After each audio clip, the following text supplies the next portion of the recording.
Even though I'm a mafia boss, I'm actually a pretty friendly guy. That day I was smoking by the roadside. I suddenly noticed a girl waiting for the bus coughing from my smoke. So I hurriedly tossed away the cigarette in my hand. Then I saw the little girl getting soaked in the rain, so I just handed her my umbrella. That's when the cop who was watching me stepped up to warn her. He told her I wasn't a good person, and not to take things from strangers, but the girl thought I was the good guy, and John looked like the bad guy instead. But later that night during dinner, I saw the news on TV reporting another high schooler had been killed by the serial killer. The killer still hadn't been caught, and the same umbrella I gave out that afternoon showed up at the scene. I immediately thought I was the one who got that girl killed, so I stood up in anger and ordered all my guys to find that person. Right after that, every gang member in the city went out to hunt the killer. The killer never expected. He had pissed off the biggest gang in the entire country, and it all started a week ago, back then because of turf issues. I was negotiating with Jack, the boss of the second biggest gang in town, but one of my guys got provoked by his guy and threw a punch. So Jack grabbed a bowl of soup and dumped it on my guy. Watching my guy get bullied, I instantly got furious, because I knew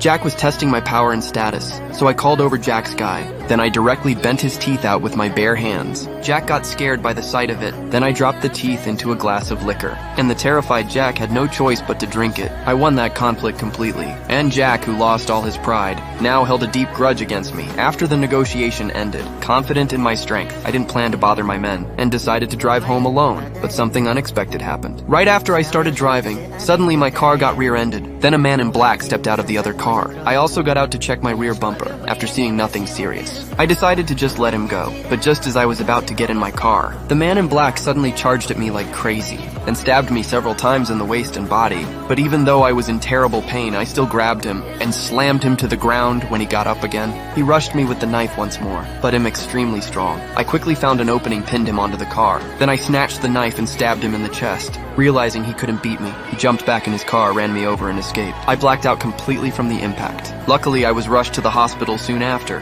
Then Officer John came to my room to investigate. That's when I learned the man in black yesterday was actually a serial killer. His method was randomly killing people by staging rear-end collisions. As the only survivor, John wanted me to cooperate with the police, but I refused right away, because as a mafia boss, if word got out that I needed the police to help me catch someone, I'd lose all my reputation. After sending the pretty boy away, I relied on my memory, and had professionals sketch out the killer's face. Then I ordered all my men to look for him. Meanwhile, that arrogant serial killer was still murdering people in the city. His killing spree was making the police lose face, so to force me to cooperate, John started shutting down several casinos under my control for various reasons. But even with that pressure, I wasn't moved at all, because I knew if the killer got arrested, in this country with no death penalty, he'd at most get life in prison. But I wanted to deal with him myself. Soon my men found the killer's car, but he had already abandoned it. Luckily, they found